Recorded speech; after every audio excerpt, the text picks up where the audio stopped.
দর্শক, ব্রণ সমস্যায় কিন্তু কম বেশি আমাদের সবাইকেই ভুগতে হয়। বলা নেই কওয়া নেই, ত্বকে হুটহাট ব্রণ চলে আসে। এই ব্রণ সমস্যা থেকে কিভাবে মুক্তি পাওয়া যাবে তা নিয়ে পরামর্শ দিবেন আমাদের ত্বক বিশেষজ্ঞ ডক্টর ঝুমু খান। রূপমাধুরী অনুষ্ঠানে আপনাদের সবাইকে স্বাগতম। আজকে আমরা যে বিষয়টি নিয়ে কথা বলছি সেটি হচ্ছে সিস্টিক অ্যাকনি বা ফোড়ার মতো ব্রণ। সিস্টিক অ্যাকনি বা ফোড়ার মতো ব্রণ কেন হয়? আসলে ব্রণ হওয়ার পেছনে কিছু কারণ আছে, যেটা মেইন কারণ হচ্ছে যে ঘর্মগ্রন্থি বা সেবাসিয়াস গ্ল্যান্ডের হাইপারপ্লেসিয়া বা এটার কোনো গঠনগত ত্রুটি এবং ওভার অ্যাক্টিভিটি, যার ফলে অনেক বেশি সেবাম তৈরি হওয়া এবং সেখান থেকে ইনফেকশন, ইনফ্ল্যামেশন, এরকম একটা জটিল প্রক্রিয়া কিন্তু সিস্টিক অ্যাকনি শুরু হতে পারে। যে কোনো বয়সে সিস্টিক অ্যাকনি হতে পারে। সাধারণত আমরা বয়সন্ধিকালে দেখি, তবে কারো কারো দেখা যায় যে প্রাপ্তবয়স্ক বা তখনও হচ্ছে, কিংবা মধ্যবয়সে গিয়েও জটিল ধরনের ব্রণ হতে পারে। ব্রণ হওয়ার পেছনের কারণ তো আমরা জানলাম, তবে কিছু ফ্যাক্টর আছে যেগুলো ব্রণ বাড়াতে পারে। যেমন স্ট্রেস, এটা সবচেয়ে কমন একটি কারণ। যেমন আপনি দেখবেন যে যখন আপনার বেশি টেনশন হচ্ছে কিংবা কোনো একটা অ্যাসাইনমেন্ট বা প্রজেক্ট নিয়ে আপনি বেশি চিন্তিত, সে সময়টা ব্রণের আধিক্য হতে পারে। এছাড়া এনভায়রনমেন্টাল একটা ফ্যাক্টর হতে পারে, যেমন গরমের সময় যখন অতিরিক্ত হিউমিডিটি থাকে সে সময়ও ব্রণ বেড়ে যেতে পারে। কারো কারো ক্ষেত্রে উল্টোটাও হয়। এগুলো কমন কারণ। এছাড়াও কারো কারো ক্ষেত্রে হরমোনের সমস্যার জন্য কিন্তু ব্রণটা দায়ী। মানে ব্রণটা, কিছু ব্রণ আছে যে সাধারণভাবে উঠছে, চলে যাচ্ছে, আর হচ্ছে না। কিন্তু যাদের দেখা যাচ্ছে যে বছরের পর বছর ব্রণ হয়েই চলেছে, থামছে না, মেডিসিন খেলে কিছুদিন ভালো থাকছেন, আবার চলে আসছে, তাদের ক্ষেত্রে কিন্তু হরমোনের ব্যাপারটাও এক্সক্লুড করে দেখা দরকার। এজন্য কিছু টেস্ট আছে, সেগুলো করলে জানা যাবে যে হরমোনের সমস্যা আছে কিনা। আর যাদের দেখা যায় যে ব্রণের সাথে লোমের সমস্যা, মাসিকের অনিয়ম বা মোটা হয়ে যাওয়া একসাথে হচ্ছে, তাদের ক্ষেত্রে খুব কমন একটা কারণ হতে পারে পলিসিস্টিক ওভারিয়ান সিনড্রোম। সো আমাদের এই জিনিসগুলো এক্সক্লুড করে নেওয়া দরকার।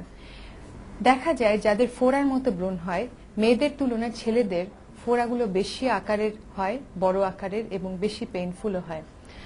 এর ক্ষেত্রে কিন্তু মেল যে হরমোন টেস্টোস্টেরন অনেকাংশেই দায়ী। ফোড়ার মতো যদি ব্রণ হয় তাহলে আমরা কি করব? প্রথম, চিকিৎসা করা দরকার। দ্বিতীয়ত, কিছু সাবধানতা পালন করা দরকার, যেমন খোঁটানো একদমই চলবে না, তাহলে কিন্তু ব্রণ থেকে দাগ, গর্ত, এরকম সমস্যা শুরু হতে পারে। চিকিৎসা কি হতে পারে? আমরা একটা চিকিৎসা করতে পারি ইন্টারনাল, একটা এক্সটার্নাল।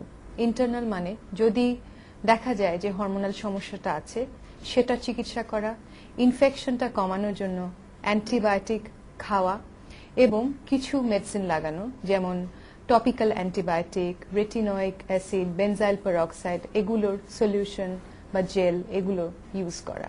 বাহ্যিক ট্রিটমেন্টের মধ্যে যেগুলো আমরা বলবো, বেশিরভাগ ব্রণের পেশেন্টরা যখনই ফোড়ার মতো ব্রণ ওঠা শুরু করে, তারা যেটা নিয়ে বেশি বিচলিত হয় তাদের লুকস নিয়ে বা ডিসফিগারমেন্ট নিয়ে, যে তাদের চেহারা খারাপ হয়ে যাচ্ছে, দাগে ভরে যাচ্ছে, গর্ত হয়ে যাচ্ছে, এসব নিয়ে। সুতরাং আমরা এই বিষয়টাও মাথায় রাখব।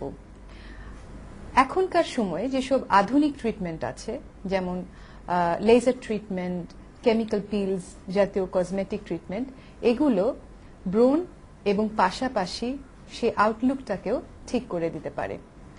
যখন বড় বড় ফোড়ার মতো ব্রণ হয়, সেক্ষেত্রে আমরা ইউজ করি স্মুথ বিম বা long pulse diode laser, CO2 laser, even CO2 IPL combination, CO2 fractional combination, এ ধরনের ট্রিটমেন্টগুলো আমরা করি। অনেক সময় ডায়েড লেজার আমরা করি।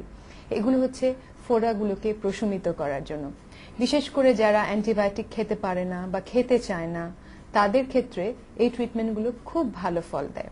এরপরে যে বিষয়টা আসছে, যে আমরা দাগ হলে কি করব, দাগ বা গর্ত হলে, সেক্ষেত্রে আমরা যদি একসাথে কম্বাইন ট্রিটমেন্ট করতে চাই, সেক্ষেত্রে fractional laser could be a solution, যেটা ব্রণ, দাগ, গর্ত তিনটার ক্ষেত্রেই কাজ করছে। আজকে আমরা যা ট্রিটমেন্ট দেখাবো, যিনি আমাদের মডেল, তার সিস্টিক অ্যাকনির জন্য আমরা স্মুথ বিম লেজার করছি। স্মুথ বিম লেজার বেসিক্যালি আমরা বড় বড় ফোড়ার মতো ব্রণে ব্যবহার করি, বা ছোট ছোট গুড়ি গুড়ি ব্রণ বা অতিরিক্ত তৈলাক্ত ত্বক, সেটার জন্য আমরা ব্যবহার করতে পারি। চলুন দেখা যাক স্মুথ বিম লেজার দিয়ে আমরা কিভাবে সিস্টিক অ্যাকনি ট্রিটমেন্ট করি।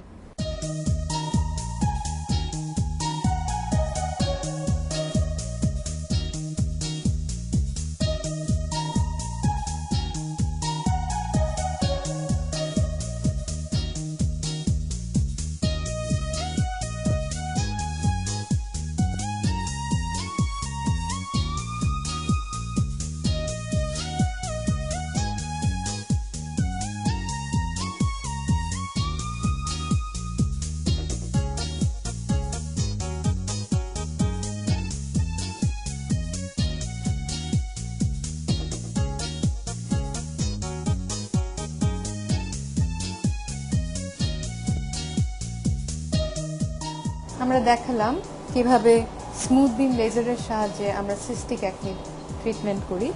স্মুথ বিমের সুবিধাটা হচ্ছে যেটা সিস্টের উপর কাজ করছে, সুতরাং অ্যান্টিবায়োটিকের কাজটা হয়ে যাচ্ছে, ইনফ্ল্যামেশনটা কমাচ্ছে, সো পেইন অনেক কমে আসছে, এবং স্কিনের যে অতিরিক্ত তেল গ্রন্থির কার্যকারিতা এটাও হ্রাস করে দিচ্ছে। সুতরাং এনার ক্ষেত্রে আমরা লেজারের পাশাপাশি কিছু মেডিসিনও অ্যাডভাইস করব, তাহলে আমরা দেখব যে অতি দ্রুত উনি সুস্থ হয়ে যাচ্ছেন এবং আগের মতো স্কিন ফিরে পাচ্ছেন।